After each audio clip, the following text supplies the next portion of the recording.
Disturbing new allegations against Eric Swalwell as a woman comes forward accusing the now former congressman of sexual assault. I believe he drugged my drink. I only had one glass of wine. When I arrived at his hotel room, I was already incapacitated and I couldn't move my arms or my body. He raped me and he choked me. And while he was choking me, I lost consciousness. And I thought I died. Now, the Los Angeles County Sheriff's Department says the Special Victims Bureau is investigating the case. Fox News contributor and professor Jonathan Turley says that Swalwell's enablers knew the truth and protected him anyway. And he joins us now. Good morning to you, Jonathan. Thank you, Ainsley. Good to see you. Thank you for coming on. I want to talk about her case, but first, you wrote this op-ed talking about the people who were his close friends. They probably knew all of this. Why do you believe that? Yeah, I've been one of his most vocal critics for years, and you have Democrats now calling him a monster, but very few people in the establishment or the media want to talk about who created that monster. And the fingerprints are rather obvious. I would include in that list Nancy Pelosi. He actually cited Pelosi as his mentor. She was the one who rescued him in 2020 when the Fang scandal came out, where he's accused of having an affair with a accused Chinese spy. It was Pelosi that intervened and said, I have no concerns about Eric Swalwell. When people said, at least take him off the House Intel Committee, she said no. She actually intervened and said he's going to stay on that committee.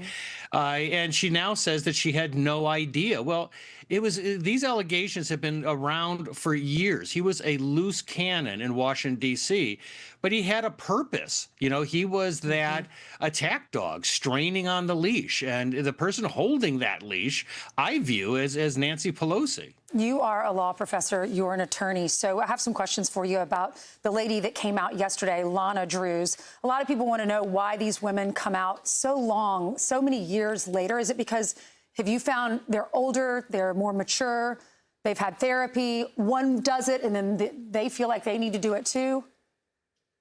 You know, this is not uncommon. Many women do not report these types of assaults.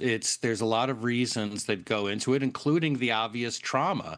Now, when you put on top of that this was a powerful individual. I mean, Swalwell was a made man. We won't talk about who made him, but in the media. But he was a made guy. I mean, he was very powerful in the Democratic establishment.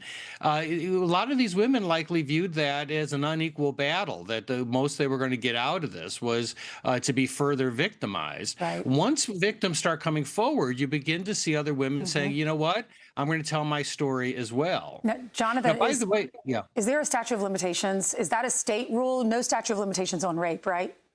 Yeah, California and New York, he's not going to have a statute of limitations he can raise. These allegations would constitute forcible rape, so they would qualify under those statutes. And we now know of one and likely two victims have spoken already to the police. So those wheels are already moving. Okay. That's one of the reasons why his resignation was something that most defense counsels would have encouraged, because the last thing he wants is to have to answer questions in a House Ethics Committee process that could be used in any future criminal trial. Really quickly, before we run out of time, I want to play a soundbite from the lady who came out yesterday, because I was wondering, does she have any proof of this? This is what she says. I did not consent to any sexual activity. Although I did not undergo a rape kit at the time, I disclosed the assault to the people closest to me. I also recorded these events in my handwritten calendar. The assault and its impact were later documented during my therapy sessions at a sexual assault center in Connecticut. It had a profound impact on my mental health. So, Jonathan, is that enough?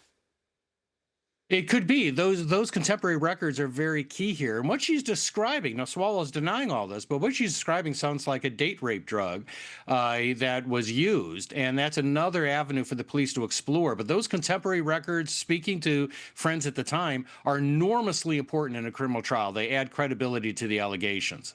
Jonathan, thank you so much. I'm Steve Doocy. I'm Brian Kilmeade. And I'm Ainsley Earhart. And click here to subscribe to the Fox News YouTube page to catch our hottest interviews and most compelling analysis.